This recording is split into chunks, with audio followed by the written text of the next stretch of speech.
कभी राहुल गांधी उसको देखे हैं क्या? कभी रथ यात्रा में आए हैं क्या? रथ यात्रा में क्या होता है क्या नहीं होता है उनको क्या पता है? इसीलिए आप जब आज बोल रहे थे भाषण में, वो बताए कि जगन्नाथ जी का ड्रामा हो रहा है।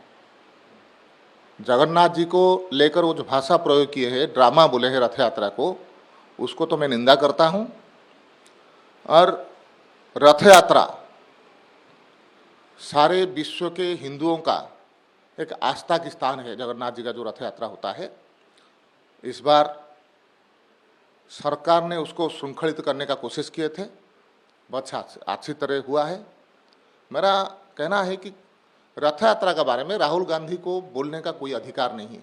जो रथ यात्रा को ड्रामा भाषण में बोलेंगे, उसका बारे में उसका कोई उत्तर दिया जाएगा, ऐसा नहीं होना चाहिए। सर, इसी के साथ राहुल गांधी ने कहा है कि अगर हम उड़ीसा की बात करें तो उड़ीसा में प्रतिदिन 15 महिलाओं के साथ दुष्कर्म की घटना होती है। करीब 40,000 से ज़्यादा महिलाएं लापता है, लेकिन सरकार को इसकी जानकारी नहीं। कांग्रेस का पास अगर 40,000 का लिस्ट है तो कम से कम कांग्रेस ही जारी करना चाहिए। उड़ीसा कांग्रेस की शासन देखी है।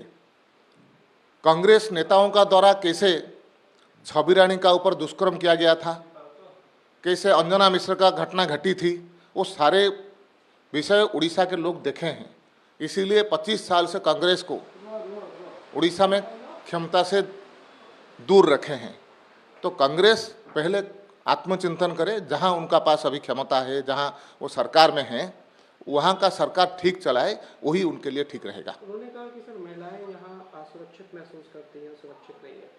देखिए, महिलाओं के लिए अगर सबसे अच्छा योजना कहीं शुरू किया गया है तो उड़ीसा में किया गया है।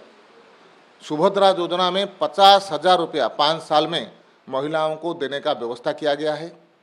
अभी लाखपति दीदी का जो सरकार की हिसाब आई है, उड़ीसा लाखपति दीदी में देश में नंबर 1 बनी है। अगर महिला यहाँ और असुरक्षित होते तो उड़ीसा लाखपति दीदी में 1 नंबर नहीं हो सकता। तो इसीलिए महिलाओं का सुरक्षा के बारे में सरकार भरपूर कोशिश कर रहे हैं, महिलाओं को कैसे पूरे सुरक्षा दिया जाए। आज तक ऐसा नहीं घटना घटी है कि महिलाओं के ऊपर कोई कुछ बोल के बाहर चला गया, पकड़ा नहीं गया, ऐसा नहीं हुआ है।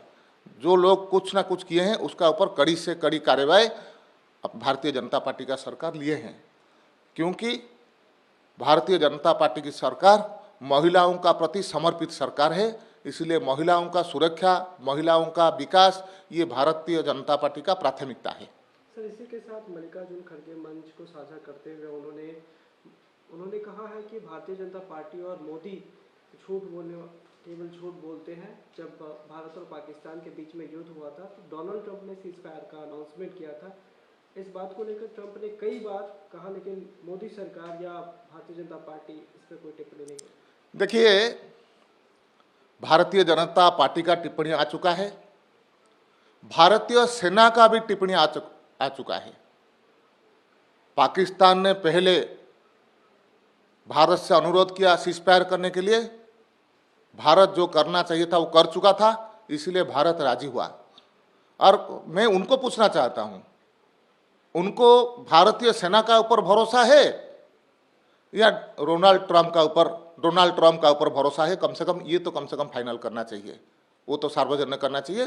किसका ऊपर कांग्रेस भरोसा करे, भारतीय सेना का ऊपर करे या डोनाल्ड ट्रंप का ऊपर करे?